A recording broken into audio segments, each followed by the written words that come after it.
On a fait tellement chaud qu'on va aller prendre un coup d'eau là, il prévoit 40 degrés dans la journée. Au départ du Tour de France, la plus grande course du monde, le mec qui a pas la niaque, il faut mieux qu'il reste devant sa télé dans le canapé. On va avoir des premiers jaunes. Incroyable. Voilà.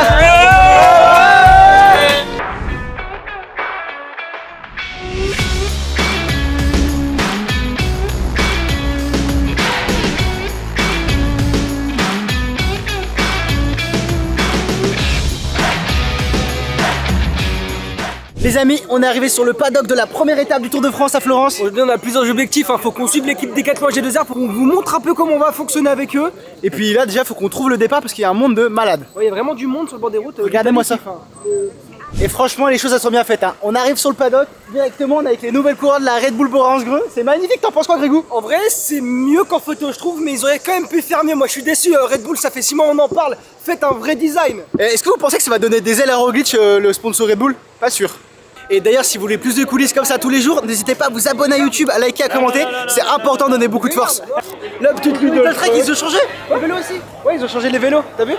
En vrai il est trop stylé le trek. Oh j'adore. Oh le bleu il est tellement beau. C'est ouf parce que là il y a Marc Cavendish qui est en train de sortir du bus. Et regardez le monde qu'il y a, c'est son dernier Tour de France. Il va peut-être battre le record d'Eddy Merckx. Et là il est en train de sortir, il signe des autographes là-bas. C'est vraiment impressionnant le monde, regardez.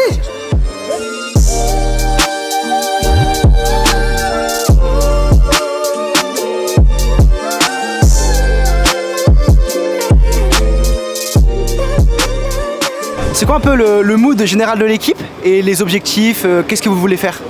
On veut gagner. On a pris l'habitude de gagner depuis le début de l'année. Donc il y a beaucoup de choses qui ont changé dans l'équipe avec une volonté farouche d'aller courir pour la victoire. Et du coup c'est quoi l'ambition sur cette première étape? On veut aller chercher la victoire ou enfin forcément j'imagine ça serait magnifique. Alors on va essayer de chercher les victoires d'étape sur toutes les étapes. On n'y arrivera pas c'est sûr, mais aujourd'hui ça va être particulier parce que c'est une étape quand même mouvementée, difficile. L'invité surprise, effectivement, la chaleur, voilà, on va bientôt se plaindre, on se plaignait qu'il faisait trop froid, on va se plaindre qu'il fait trop chaud. Mais bon, c'est comme ça, mais c'est clair que la transition n'est pas simple. Hein. Je pense qu'on va frôler les 40 degrés par moment, donc ça va être compliqué. Il y a un long fictif dans Florence et on va monter en pression durant ce fictif. C'est sûr que ça risque d'être une des journées plus chaudes du Tour. Donc l'équipe a tout mis en place pour qu'on soit dans de bonnes conditions. Et un mot pour motiver les coureurs? La niaque. La niaque. La niaque. Alors la niaque à toute l'équipe Decathlon G2R.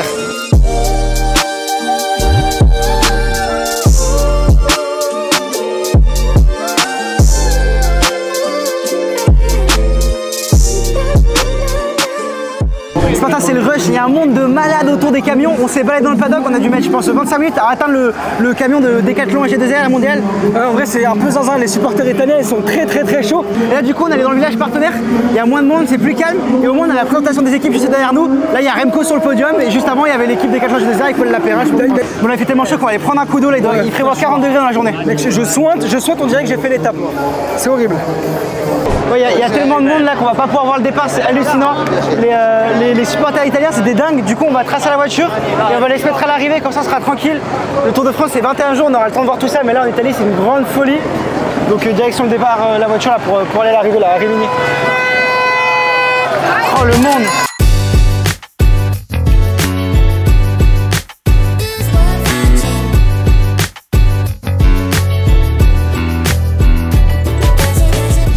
D'arriver à Rimini, waouh, comment c'était relou la route. En fait il y a un gros problème, c'est que les Italiens ils savent pas conduire. Du coup on a fait 4 heures au lieu de 2h30, c'était l'enfer, il y avait des accidents de partout. Des bouchons, ça double, ça crie toutes les priorités, c'est horrible. Mais au là on est en vie, et là, on voit la ligne en ligne de mire là-bas. Donc on va tracer vers la ligne pour voir l'arrivée rapidement, je pense qu'ils arrivent d'ici une petite heure. Il y a déjà du monde là qui s'amasse hein. Il y a du monde qui s'amasse, le temps de vous faire 2-3 contenus et c'est parti hein.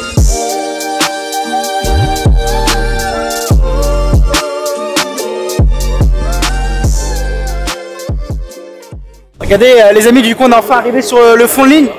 Et donc là la ligne elle est là-bas, première ligne à Rimini. Franchement elle est pas mal, hein. Une grande ligne droite, ça va faire un beau sprint, ça va être sympa. Et Bardet a rejoint. Mec c'est Bardet qui a fait le jump dans la bosse pendant qu'on garait la voiture. Et là il est à l'avant, il y a Franck Van Den Broek qui roule pour lui. Imagine pour son dernier Tour de France, il prend le maillot jaune à la première étape. Ouais attends mais s'il a fait le jump pour bien, c'est-à-dire que derrière le peloton est tout proche hein, faut qu'on... Attends là il y a une attaque de... c'est qui? C'est Benili mec. Benili qui attaque? Ah ouais?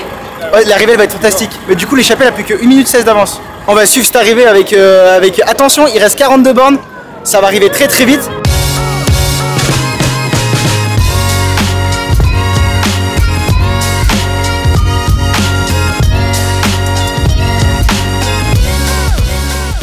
Là, on va peut-être assister à un grand moment d'histoire. Romain Bardet, il est devant avec son coéquipier Frank Van Den Broek. Frank Van Den Broek, c'est son premier Tour de France. Romain, c'est son dernier.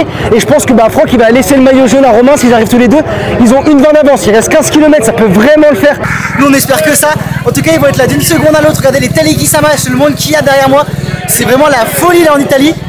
Vraiment, c'est la première fois que je vois autant de monde sur une première étape du Tour de France. Regardez, le public est très chaud. Là, je te jure, il y a tout le monde là autour qui fout la pression.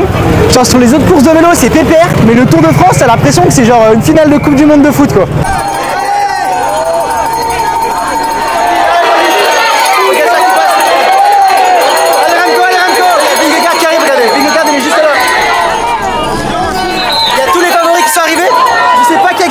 Et ça qui est fou sur la ligne d'arrivée, c'est qu'on sait pas qui a gagné à chaque fois.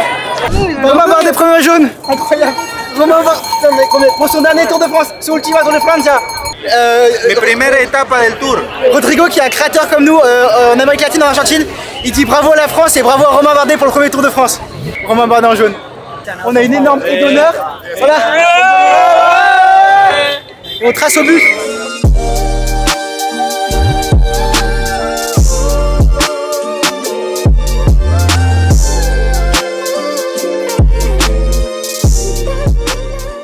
Pourquoi c'était aussi dur aujourd'hui? Parce qu'il y a des mecs qui roulent vite quoi. Sinon ça pourrait être plus facile, si ça roulerait plus tranquille.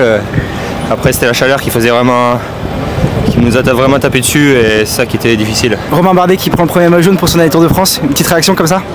C'est l'aboutissement de sa carrière et c'est tellement cool pour lui. Une fois de plus, il a marqué l'histoire du Tour de France par rapport à ses podiums, à son maillot à poids, ses 3 victoires d'étape. Pour son dernier tour, qu'est-ce qui pouvait lui arriver de mieux que de prendre ce putain de maillot jaune? Quand il a attaqué, très costaud parce que je l'ai vu, j'ai dit ouais vas-y parce que là je pouvais rien faire, j'étais déjà à bloc donc non mais c'est vraiment cool pour lui et il va bien profiter avec le maillot jaune et il y a moyen qu'il le garde quelques jours. Ouais. Voilà, donc c'est génial pour un garçon comme ça qui a fait une carrière juste extraordinaire.